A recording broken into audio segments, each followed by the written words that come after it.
Well, I think it was you, Pip, who said Nigel will be disappointed. I don't think he will. I think Nigel will be absolutely thrilled to have been third. In his wildest dreams, he probably didn't think he would do any better than that. I always predicted, I'm afraid, that he wouldn't win. Politicians don't win.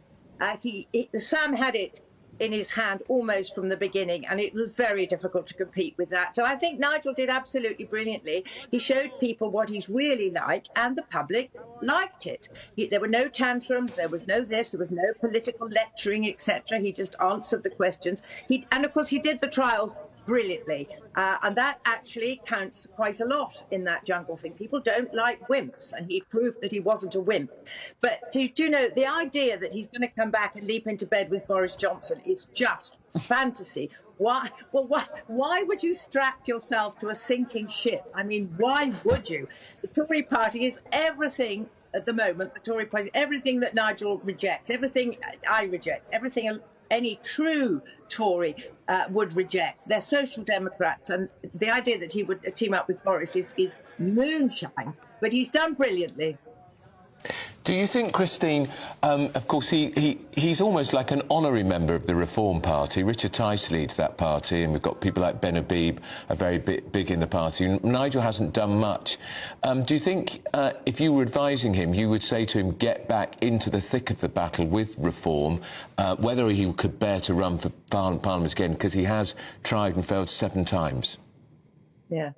Well, Nigel, I think, is president of Reform. So he's got an honorary position. I think probably his thought was, he didn't want to lead it, was to step back and let Richard Tice have his moment, as it were. So, I mean, if Nigel had tried to do a co-leadership thing, that would have trodden on Richard's toes. So I think he was right to step back and let Richard lead it. But as you say, he has failed 7 times. My guess is he won't want to stand for Parliament again. But my goodness, look what he's achieved in his lifetime, never having been in Parliament. He's achieved more than most MPs. I mean, come on, Andrew. I bet even you, with your incredible political antennae, can't name the cabinet.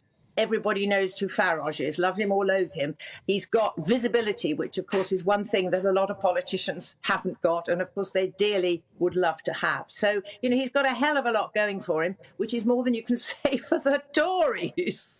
Yeah, I mean, he's without doubt one of the most significant politicians of the last 30 years, isn't he? Oh, 100%. When you look at what he's achieved, he has literally changed this country. And it's just a pity that the government didn't pick up and run with what he handed to them, which was Brexit. But let's not go there. Let's not cry over spilt milk and wasted opportunities. But the Tories are behaving like social democrats. And I think the public's completely fed up with them. They've had 13 years. But, you know, it's what always happens with the Tories. Ever since the war, the Tories get in and all they do, they don't ratchet back what Labour have done. The only person who got in and said, right, we are going to dismantle all this socialism was Margaret Thatcher, and we haven't had a leader since her.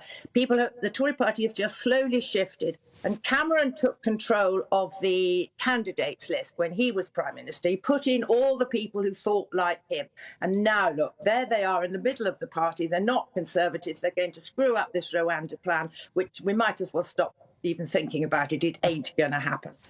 So they have nobody to blame but themselves. And to go back to the man of the moment, he would be an idiot to jump into bed with the Tories. Nothing in it for him. Right. Christine, are you going to tune in tonight because he's back on the screen tonight?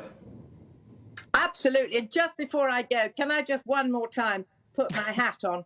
It's a bit shrunk and a bit dusty because it's been in the attic, but 20 years ago it was doing sterling work in the lovely. And you still look fabulous in it, Christine.